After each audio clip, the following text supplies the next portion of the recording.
Қайырлы күн, 7-ші сынып білім алушылары. Дүниежүзі тарихы пәнінен жаңа тараумен танысуды бастаймыз. Ол Америка құрама штаттарының күшеюі деп аталады. Сабақ барысында сіздермен бірге Ұлыбританиядан тәуелсіздігін алған ақш-тағы жылдам экономикалық өсудің немен байланысты болғанын анықтаймыз. 19 ғасырдың екінші жартысында ақш экономикасында қандай өзгерістер орын алғанын сипаттаймыз.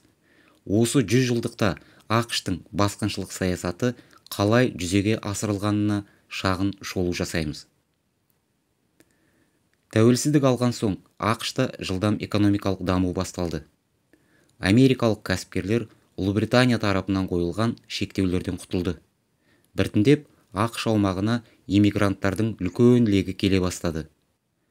Олардың көпшілігі біліктілігі жоғары маман болғандықтан, жаңа мемлекет экономикасының дамуына өз үлестерін қосты. Нәтижесінде ақш-та өнеркәсіптік төңкеріс жасалды. Өнеркәсіп, ауыл шаруашылығы мен көлік салаларында техникалық жаңалықтар енгізіле бастады. Экрандағы суреттерге назар аударып, қандай қорытынды жасауға болады?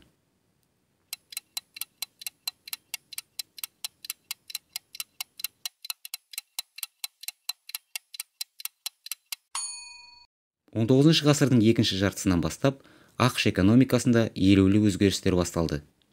Оған түрткі болған 1861-1865 жылдар аралығында солтүстік пен оңтүстік штаттар арасында болған азамат соғысы нәтижесінде құлдықтың жойылуы еді.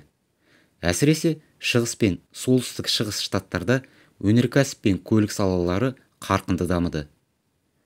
1860-1900 жылдар аралығында өнеркәсіптік өндіріс көлемі 7 есеге өсті. Әлемдегі балқытылған болаттың 47%, қазып алынған көмірдің 45%, өндірілген мұнайдың 82% ақш-тың еншісіне тиді. Жаңадан өнеркәсіптік кәсіпорындар, көлік нысандары көптеп салынды. Алғашқы құрлықаралық темір жол салу ісін ақш бірінші болып жүзеге асырды.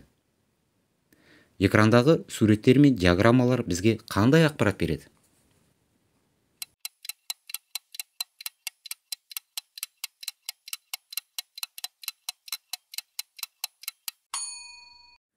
19 ғасырда ақш өз аумағын шығысында Атлант мұхитынан бастап, батысында Тынық мұхитына дейін ұлғайтып алды.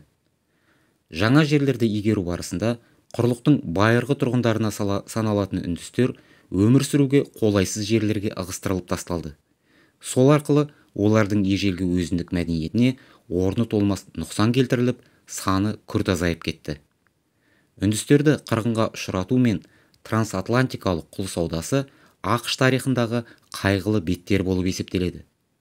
19 ғасырдың ортасынан бастап ақш сыртқы саясатта басқыншылық бағытты ұстанып, әлемдегі ықпалды отарлаушы империяға айналды. Экрандағы суреттерді пайдаланып, шағын әңгіме құрастырып көріңіздер.